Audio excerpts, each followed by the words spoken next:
Hello, my name is Jason Sheeran, and I want to welcome you to the Jasonverse.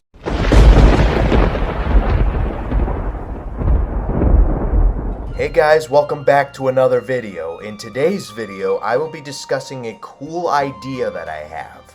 What if my Magnus idea became an Ark mod?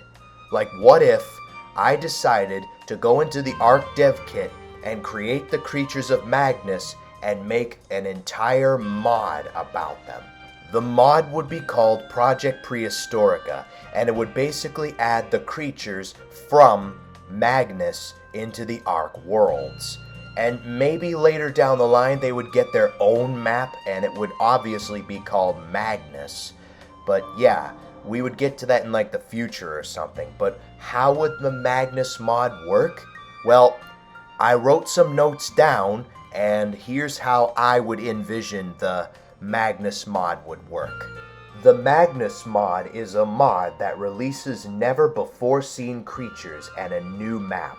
You can play the Magnus map with the creatures in it, or if you just want to play around with the creatures on a random map, you could do that as well. Basically, I want people to enjoy these creatures with or without the map. But if you want the full experience, I would recommend the map. But if you do decide to use the Magnus map, there are 10 different biomes to explore: ocean, coast, tropical jungle, grassland, temperate forest, redwoods, snow biome, desert, swamp, and bioluminescent caverns. Each biome comes with its very own dangers, and each one has its own hazards as well. For example, the jungles have tropical rainstorms. The snow biome has snowstorms, avalanches, and geysers. The desert biome has sandstorms and tornadoes, and the bioluminescent caves have cave-ins, and so on and so forth. If you just decide to add the creatures into a random map, the Magnus creatures are about 50% stronger than vanilla Ark dinos. Some creatures are KO tames, others are passive, some require you to steal their eggs, and some are just untamable. Aggressive creatures such as the Camoraptor and Mammoths furiosa are KO tames, while the more docile creatures such as Paracapricornus and Mastodon pacifus are passive tames. Most creatures require a saddle to be ridden, but there are some exceptions, and some creatures are not rideable at all due to them being either too small or too spiky. Some of the larger creatures such as Goliath Titan and Behemoth Quetzal have a platform saddle to build on. New resources include Dino DNA, which is required to create hybrids, Apex Blood, which is obtained by killing Apex Dinos and required for powerful weapons, Magnus Carnivorous Plant Seeds, which are obtained by killing a Magnus Carnivorous plant. You would use the crop plot to grow your very own plant. Alpha Blood, which is used to make powerful weapons and can be obtained by killing alphas, and Exegiarmus Armor, which is obtained by killing Exegiarmus and used to build shields and armor for players. When a full set of Exegiarmus Armor is worn, it makes you almost invincible. The downside is that it is very heavy and can get very warm to wear when in hotter climates. You're better off using it in colder climates. Magnus stimulant and narcotic are also available.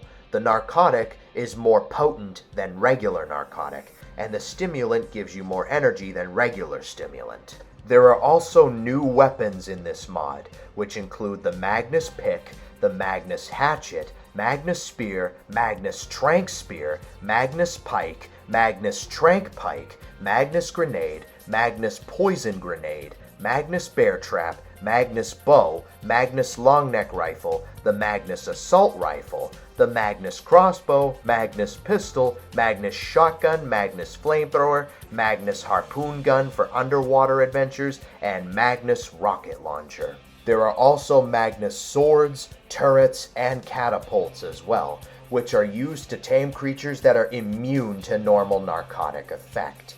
New structures would be the Exegiarmus structures. When you build with this material, your house will be almost invincible, though it can still be damaged by a Magnus rocket launcher or a Magnus flamethrower.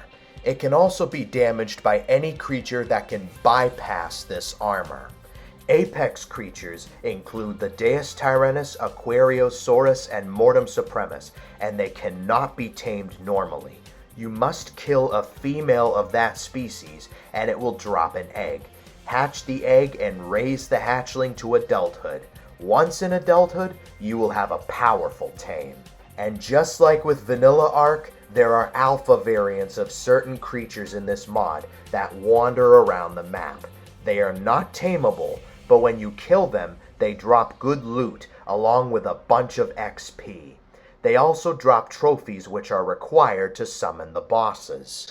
Hybrid creatures will not spawn in the wild and can only be created in the Hybrid Creation Lab. They require DNA from their specific components, which can be obtained by killing said components.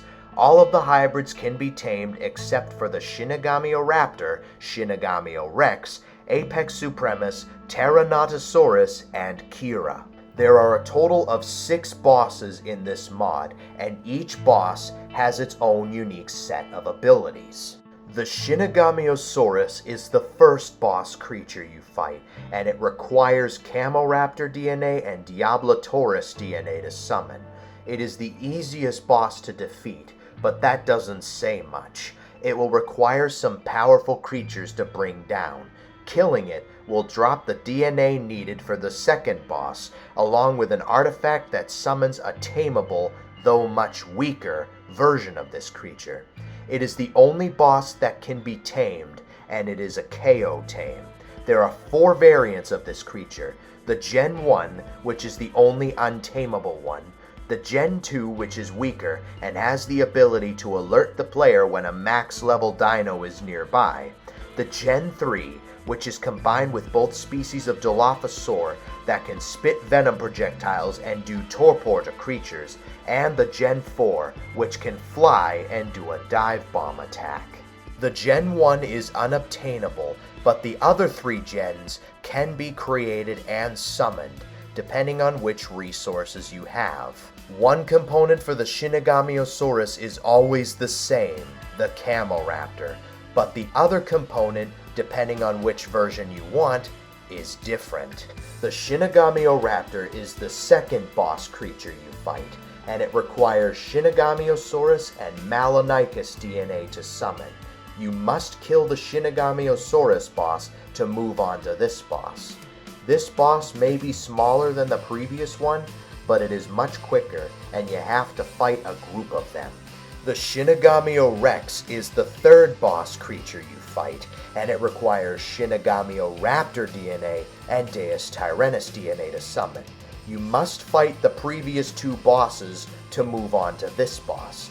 It is much larger than the previous 2, and needs an army of strong creatures to bring down.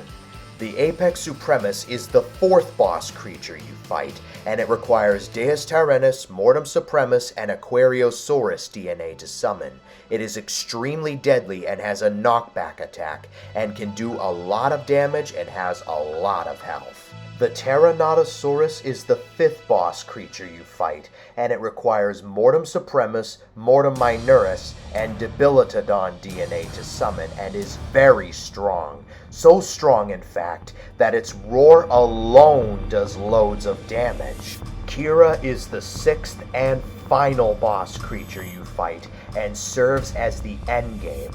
It requires Deustyrannus, Mortem Supremus, Aquariosaurus, Shinigami-O-Rex, Apex Supremus, and Tyrannosaurus DNA to summon, along with all of the tokens obtained by killing the previous 5 bosses.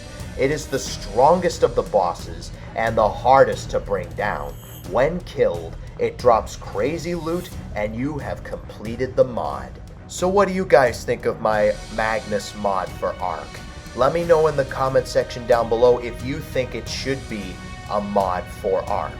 But yeah, that's going to wrap it up for today's video. If you enjoyed it, be sure to leave a like and subscribe for more. It would really help out a ton. And until next time, I will see you guys in the next video. So long!